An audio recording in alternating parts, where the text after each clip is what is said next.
కాసేపట్లో లోక్సభ అభ్యర్థులతో బీజేపీ సమావేశం నిర్వహించింది. బీజేపీ చీఫ్ కిషన్ రెడ్డి అధ్యక్షతన ఈ భేటీ జరుగుతుంది. అలాగే లోక్సభ ఎన్నికల్లో అనుసరించాల్సిన వ్యూహాలపై చర్చించనున్నారు.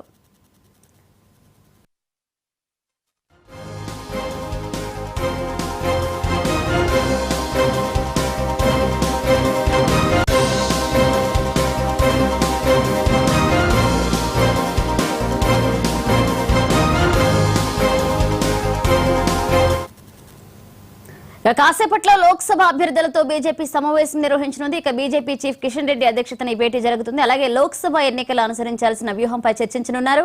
ఇదే అంశానికి సంబంధించి మరిన్ని అప్డేట్స్ మా ప్రతినిధి రాణి అందిస్తారు. రాణి, మనిషా ఇక ఈ రోజు 12 గంటల సమయానికి మాత్రం లోక్సభ అభ్యర్థులతో మాత్రం బీజేపీ రాష్ట్ర కార్యాలయంలో ఈ రోజు అధ్యక్షుడు కిషన్ రెడ్డి అధ్యక్షతన మాత్రం సమావేశం జరగనుంది. ఇక ఈ సమావేశానికి కీలక నేతలైనటువంటి ఈటల రాజేందర్, బండి సంజయ్, అదేవిధంగా సునీల్ బన్సాల్ ఈ రోజైతే రాష్ట్ర కార్యాలయానికి రానున్నారు. ఇక ఇదే తరుణంలో మాత్రం అభ్యర్థులు ప్రచారంలో ఏ అంశాలపై కూడా ప్రజలతో మమేకమవ్వాలి, ప్రచారంలో పాల్గొనాలి అనే అంశం ప్రధానంగా కూడా చర్చించబోతున్నట్లు తెలుస్తుంది. ఇక రెండవ అంశంగా చూసుకుంటే మాత్రం ఇప్పుడున్నటువంటి పరిస్థితి అంటే ఏదైతే రాష్ట్రంలో ఉన్నటువంటి 3 ప్రధాన పార్టీలు, అది టీఆర్ఎస్ సంబంధించి కావచ్చు, కాంగ్రెస్ సంబంధించి కావచ్చు, బీజేపీకి సంబంధించి కావచ్చు, ఇప్పటికే దాదాపు అభ్యర్థుల ప్రకటన మాత్రం పూర్తి అయిపోయింది. ఇక దీనికి సంబంధించి బీఫామ్ సంబంధించి అంటే గతంలో కూడా అసెంబ్లీ ఎన్నికల్లో జరిగినటువంటి ఏదైతే ఈ క్యాండిడేట్ కు టికెట్, ఎంపీ టికెట్ ఇస్తున్నాము, ఈ క్యాండిడేట్ కి ఎమ్మెల్యే టికెట్ ఇస్తున్నాము అనేటువంటి చెప్పినటువంటి మాత్రం బీఫామ్ ఇవ్వడంలో కొంత అవకతవకలు జరిగినటువంటి పరిస్థితులు కనబడుతున్నాయి. కానీ ఇప్పుడున్నటువంటి ఏదైతే ఎంపీ ఎన్నికల్లో మాత్రం అలాంటి విషయాలు మరొకసారి పునరావృతం కాకుండా ఇప్పుడు ఈ ఏదైతే బీఫామ్ అప్లై చేసుకోవడానికి వెళ్ళేటువంటి క్యాండిడేట్ పూర్తి వివరాలు కూడా వెల్లడించాలని చెప్పేసి కొన్ని షరతులు అయితే విధించడం జరిగింది.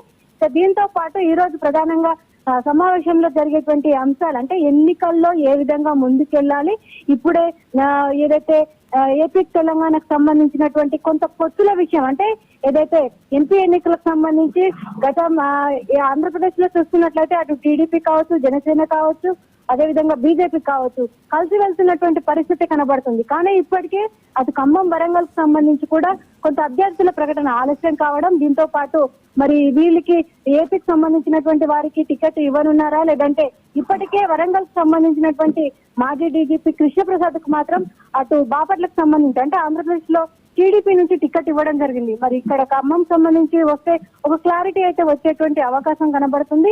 ఇక మరొక ప్రధాన అంశం చూసినట్లయితే మోదీ ఇచ్చినటువంటి ఆదేశాలను ఇప్పటికీ అభ్యర్థులుగా ప్రకటించినటువంటి ఏదైతే ఎంపీ టికెట్ కన్ఫర్మ్ అని చెప్పేసినటువంటి అభ్యర్థులు మరి ఆ యొక్క విధులకు కావచ్చు, అదేవిధంగా షరతులకు కావచ్చు కట్టుబడి ఉంటారా అనే అంశాలు కూడా మరొకసారి ప్రధానంగా చర్చించనున్నారు.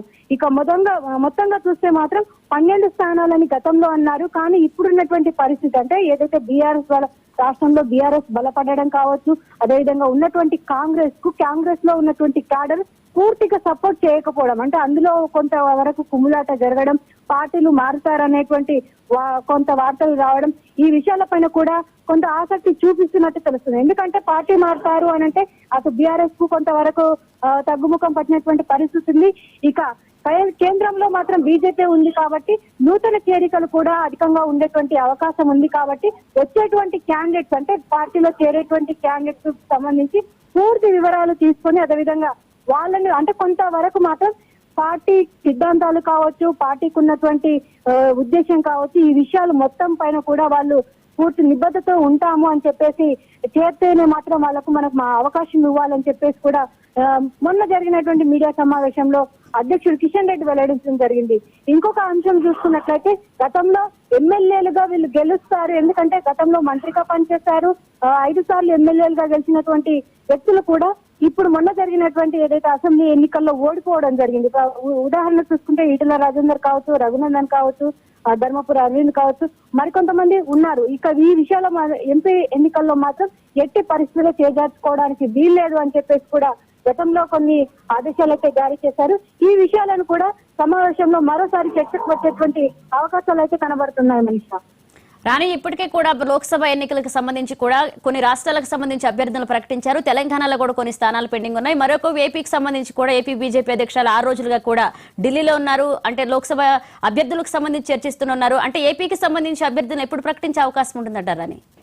ప్రస్తుతానికి మాత్రం ఏపీకి సంబంధించి ఇప్పటికే పలుమార్లు మాత్రం అటు జనసేన అధినేత పవన్ కళ్యాణ్, అదేవిధంగా మాజీ మంత్రి అయినటువంటి ముఖ్యమంత్రి అయినటువంటి చంద్రబాబు నాయుడు కూడా కలవడం జరిగింది. ఇక పొత్తుల వైద్యం వచ్చేసరికి మాత్రం కొంత అందరూ సుముఖతతోనే ఉన్నట్టు తెలుస్తుంది. ఎందుకంటే ఇప్పుడు అటు ఆంధ్రప్రదేశ్ లో చూసుకుంటే మాత్రం వైఎస్ఆర్ టీపీకి సరిపడినంత అంటే ధీటుగా ఉన్నటువంటి వ్యక్తుల సంఖ్య కాస్త తగ్గుముఖంగా ఉండడం. ఎందుకంటే దాదాపు కొన్ని సంవత్సరాలుగా కూడా టీడీపీకి సంబంధించినటువంటి యాక్టివిటీస్ కావచ్చు, ఇంకే విషయాలైనా కావచ్చు, అంటే అధికార పార్టీకి కొంత ఈక్వల్ గా లేదు అనేటువంటి భావన మాత్రం ఉంది. దాన్ని పూర్తిగా తిప్పికొట్టే విధంగా ఉండాలంటే 3 పార్టీలు ఏకం కావక తప్పడం లేదు అని చెప్పేసి కూడా కొంత అంటే పబ్లిక్ మీటింగ్ లో కూడా అటు జనసేన అధినేత కావచ్చు, అదేవిధంగా చంద్రబాబు నాయుడు కావచ్చు, మరికొంతమంది కీలక నేతలు అయితే తమ అభిప్రాయాలు అయితే వెల్లడించారు. ఇక మొత్తంగా చూస్తే మాత్రం జనసేన తను ఒక 2